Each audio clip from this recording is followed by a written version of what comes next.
वाले विधानसभा चुनाव को लेकर इंदौर में भी चुनावी माहौल बन गया है, जहां इंदौर प्रेस क्लब में प्रत्याशियों का आमने सामने कार्यक्रम निरंतर आयोजित हो रहा है। इसी कड़ी में इंदौर के राव विधानसभा के उम्मीदवारों का आयोजन हुआ, जिसमें कांग्रेस प्रत्याशी जीतू पटवारी और भाजपा के मधु वर्मा आमने सामने होने थे, किंतु किन्हीं कारणों से भाजपा प्रत्याशी प्रेस क्लब नहीं पहुंचे। वहीं जीतू पटवारी ने इसे मीडिया का अपमान बताया और निंदा करने की बात कही। पटवारी ने कहा कि उन्होंने राव विधानसभा में निरंतर विकास किया है, शिक्षा, स्वास्थ्य और युवाओं को रोजगार देने के साथ ही नारी सम्मान और विधानसभा में करीब 27 ब्रिज बनाने की उन्होंने बात कही। पटवारी ने कहा कि मेरी विधानसभा मेरा परिवार है और वहां इस बार ऐतिहासिक मतों से चुनाव जीतेंगे। वहीं पटवारी ने पत्रकारों के सवालों के बेबाकी से जवाब दिए। है क्योंकि देखते हैं कमेटी में आपका नाम नहीं होता स्क्रीन कमेटी में, लेकिन दिल्ली से लेटर आता है, आप कमेटी में आ जाते हैं,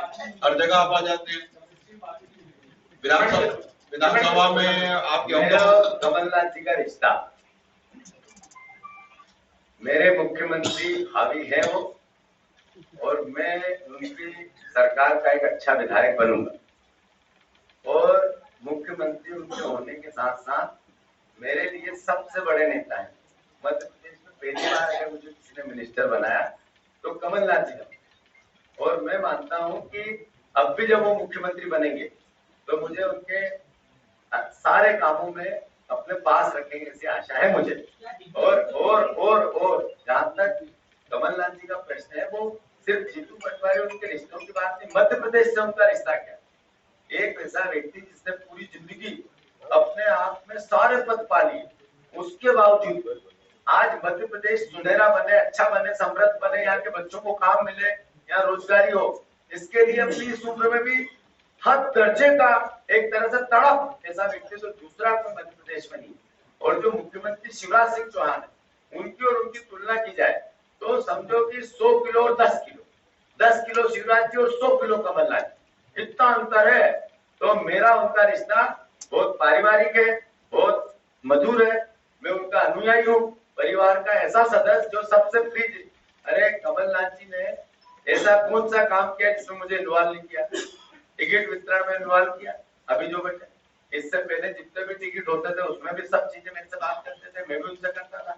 आज भी रोज एक बार सुबह शाम दिन में कॉल रिकॉर्डिंग चेक कर सकते हो आप, पत्रकार हो, या तो उनका फोन आएगा, मेरा जाएगा। उनके हर काम में मैं हिस्सेदार हूँ।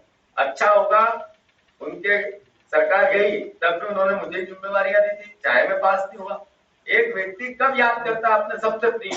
तब जब वो संकट में रहे, तब जब वो अच्छे उत्सव में रहे, हर परिस्थिति में उनके साथ हूँ। ये आपकी बातें हैं, अखबार की बातें हैं, किताब की बातें हैं और बातचीत की बातें हैं। कमलनाथ जी का सबसे प्रिय मैं ही हूँ। जीतू भैया, जीतू भैया,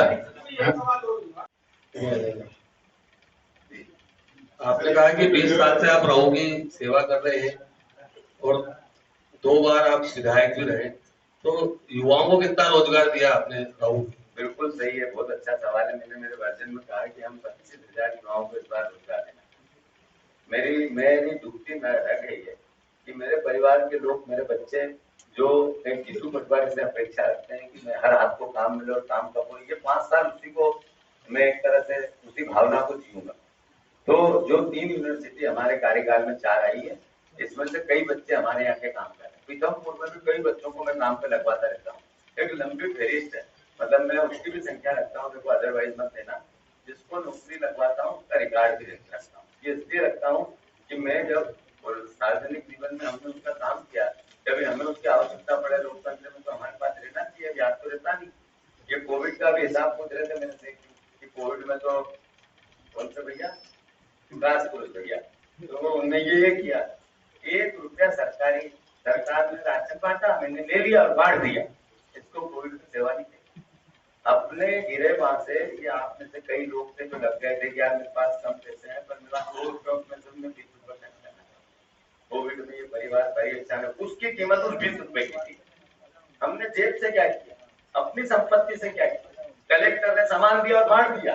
इसको सेवा कहते हैं, तो सेवा कहते हैं क्या? पर फिर भी धन्यवाद आपको, मैं क्रिटिसाइज नहीं करता। हमने की सेवा, हमने 4,500 परिवार के लोगों को रेमडेसिविर उपलब्ध कराया बिना पैसे। हमने की सेवा, एक मिल मालिक है, छोटा मोटा 22,000 टन चावल मंगा के बंटवाए, और केवल गांव विधानसभा में नहीं बंटवाए, कोई एक वार्ड का कांग्रेस का हमारा पार्षद कोई हो जो चुनाव लड़ा थे, उससे बात कर लेना, चाहे किसी भी पार्टी का, जिसने जो बोला उसको दिया, एक से भी कभी बात नहीं की। मैं अहंकार के विषय में नहीं बात करना, मैंने जो मेरे से बल पड़ा उस 1.5-2 महीने में अपनी अद्भुत क्षमताओं से काम, और श्रेय की भी लड़ाई की है। कभी मैंने फोटो भी नहीं खिंचाई की है ना, सोशल मीडिया पे भी नहीं डाला।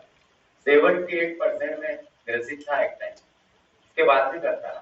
तो कोई कहानी ऐसी नहीं हो सकती कि मैं कहने पर आरोप प्रत्यारोप में तो बात कही, हमने तो नहीं कहा कि हमने कोविड में तक, हमारा धर्म था भाई, सार्वजनिक जीवन में तिलक लगाने आता क्या? आप आए हो तो करो, आपको नहीं करना है तो जनता थोड़ी आपको हाथ जोड़ के बुला रही, आओ भाई साहब आओ भाई साहब। तो मैं मानता हूँ कि ये इस तरह के घुटना से कुछ नहीं होगा। हाँ, वैसे जहाँ पे पानी सुचारू रूप से नहीं पहुंच पा रहा है उसके लिए आगे की आपकी क्या एक गांव का नाम है, बहुत सारे गांव हैं, एक नाम बताओ, जलारिया में भी पानी प्रॉपर नहीं पहुंच पा रहा है। देखो दोस्त मेरे, मैं अच्छी बात, सवाल अच्छा है आपका, पर एक गांव का नाम बताओ फिर उसके कारण प्रॉपर भी नहीं पहुंच पा रहा है, है। जलारिया में भी नहीं पहुंच पा रहा है। एक मिनट को दो माइक कौन सा गाँव पे? जलारिया जलारिया मेरा गाँव नहीं है, सावेर का है। ये तो यार अरे सावेर का है भैया, ग्रीन पार्क का पूछ रहे हैं। एक मिनट, ये आप पत्रकार हैं? नहीं वो लाल टी शर्ट पर कौन सी प्रेस है? सारा प्रेस, इससे पहले कभी वाइट ही नहीं आया। चलो कोई नहीं, बैठो। ग्रीन पार्क बिल्कुल सही सवाल है इनका।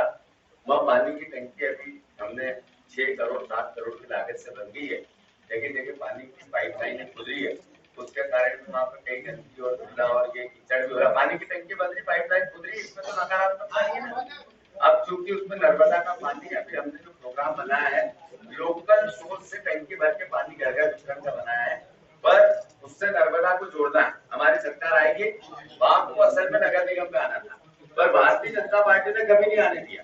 मैंने 15 महीने में बात नेनोल और हमारा देवगुराड़ा 3 पंचायतों का नोटिफिकेशन करवा दिया था कि ये नगर निगम में जुड़े चुनाव से पहले, क्योंकि शहर से लगी हुई जगह है और वहाँ पे नगर निगम के आधारभूत सुविधाएं जानी चाहिए। वहाँ पंचायत है, पंचायत के लिमिटेड सोर्स है, पर जरूर 1-2 महीने में घर घर पानी पहुंच जाएगा, नर्मदा से भी जुड़ जाएगा। कांग्रेस की सरकार आने वाली है और नई रोशनी लाने वाली, 2% होगा। अभी बन गई टंकी, ये तो बन गई पानी, ताबड़तोड़ यहाँ पे 72 कैंडिडेट उतार दिए, और कांग्रेस तो झूठी पार्टी के अलावा जमाने भर के उनको कांग्रेस के ऊपर जो है, तो ये यहाँ से मध्य प्रदेश में जो घटित होगा, आपस में तो चल ही रहा था मुर्दाबाद, बीजेपी बहुत मजे ले रही थी मुर्दाबाद कंपटीशन के ऊपर, लेकिन ये थोड़ी सी सीरियस बात हो गई कि कमलनाथ जी का केवल इतना कहना कि छोड़ो अखिलेश को, पूरे इंडी गठबंधन को लेके शिवसेना या उद्धव ठाकरे ग्रुप भी आज सामने आ गया, ठीक है, और सपा बसपा भी अब आ गए सामने, उन्होंने भी कैंडिडेट उतार दिए।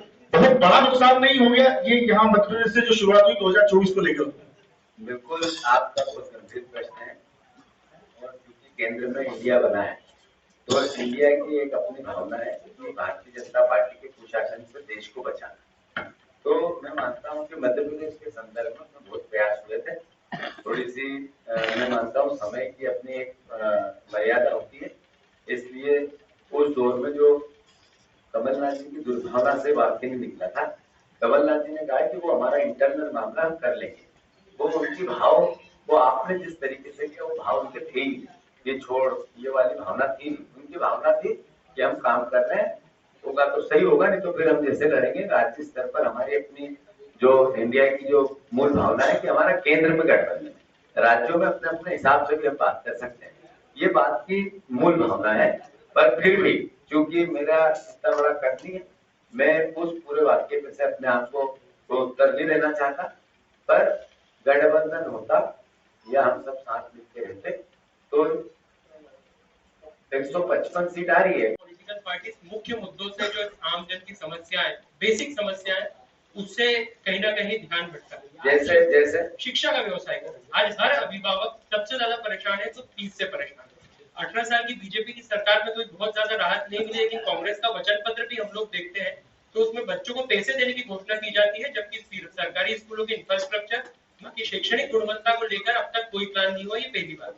दूसरी, आपसे ये सवाल इसलिए क्योंकि सबसे ज्यादा आपकी विधानसभा के अंदर शैक्षणिक संस्थान मौजूद है। तो क्या वजह है कि अगर लोग कांग्रेस से अपेक्षा कर रहे हैं तो कांग्रेस भी उस तरह का रिटर्न देने में अब तक कामयाब नहीं? अव्वल तो 20 साल से हम सरकार में ही नहीं और 15 साल ट्रेनिंग के थे, तो सवाल वाजिब है। और इसका जैसा आप सोचते हैं, एक मिडिल क्लास का हर आदमी सोचता है और एक गरीब आदमी भी सोचता है, और मैं भी ऐसा ही सोचता हूँ। तो जो सीएम प्राइज स्कूल है उसी की परिकल्पना जो आपका सवाल है, और ये आइडिया मैं कहूँ इससे फिर आ जाएगा कि इसने और मैंने और श्रेय की बात हो जाएगी। ये हमारा नहीं, मेरा नहीं था, ये आइडिया हमने ही कहीं से डेवलप किया था और फिर बाद में अधिकारियों ने उनको सौंप दिया। ये उसी 15 महीने की कमलनाथ सरकार का ही आइडिया। तो अधिकारी बदले तो उन्होंने वहां शेप दिया और ऐसा चलता है, पर अच्छा काम है, किसी न किसी जरिए होना चाहिए। धन्यवाद।